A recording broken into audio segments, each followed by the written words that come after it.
Hello, this is the luckiest maths teacher in the world. Thank you so much for tuning into this video in which we will look at Pythagorean triads. So a Pythagorean triad is a set of three numbers that I'll call A, B, and C, and they satisfy this equation A squared plus B squared equals C squared. Basically three numbers that satisfy Pythagoras' theorem.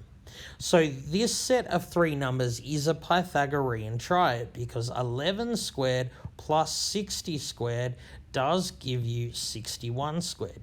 If you put 11 squared plus 60 squared on your calculator, you get 3,721. And if you put 61 squared on your calculator, you get 3,721.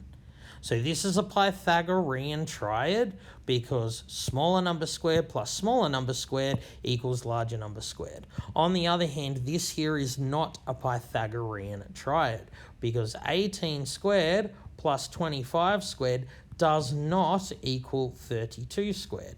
If you put 18 squared plus 25 squared on your calculator, you actually get 949. 32 squared is 1,024. They're not equal, so this is not a Pythagorean triad. So why are Pythagorean triads important? It turns out they allow us to determine whether or not a triangle is right-angled. So we learned in a previous lesson, if the triangle is right-angled, then A squared plus B squared equals C squared. It turns out the converse is also true. If you have a triangle with side lengths A, B, and C, then it will be right-angled if A squared plus B squared equals C squared. So what exactly does that mean? Well, it means if we have a triangle like this and we want to determine whether or not it's right-angled, we just check whether A squared plus B squared equals C squared. Again, C is always the hypotenuse, the largest number. So it turns out here that 7 squared plus 23 squared, if you put that in your calculator, you're not going to get 24 squared. You're going to get close, but no cigar.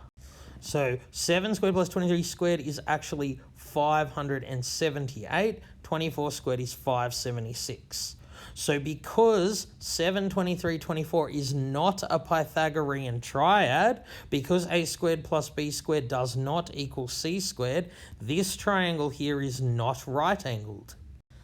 On the other hand, if we have a triangle like this with sides 6, 8, and 10, can't just look at it and say, oh yeah, it looks right-angled. We're going to determine definitively whether or not it's right-angled. Now, it turns out here that 6, 8, 10 does form a Pythagorean triad because 6 squared plus 8 squared does equal 10 squared. This equals 100, this equals 100. So because the sides form a Pythagorean triad, because A squared plus B squared equals C squared, we know for sure this triangle must be right-angled. And we can determine this definitively without measuring, without guessing. This is definitely a right-angled triangle, and of course, the right angle would be here because the right angle is always opposite the longest side or the hypotenuse. All right, let's look at a harder question involving Pythagorean triads. So it turns out these three expressions always form a Pythagorean triad. What I mean by that is if you substitute any whole numbers for m and n into 1, 2, 3 formula here, the three answers, the three resulting numbers form a Pythagorean triad. So we're going to use this to find a Pythagorean triad whose smallest member is 23. So we want one of these to equal 23. Now this one's always going to be the largest, so one of these has to equal 23.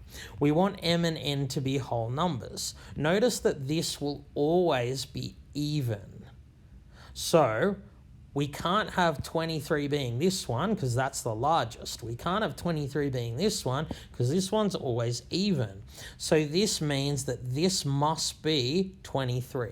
What we want to do to solve this problem, we want to find two integers, two whole numbers m and n, so that m squared minus n squared is equal to 23. So how are we going to do that? Well, look at halving this. Half of 23 is 11.5. It turns out 23 is going to be the difference between 12 squared and 11 squared, because half of 23 is 11.5. It's halfway between 11 and 12. So 12 squared is 144. 11 squared is 121.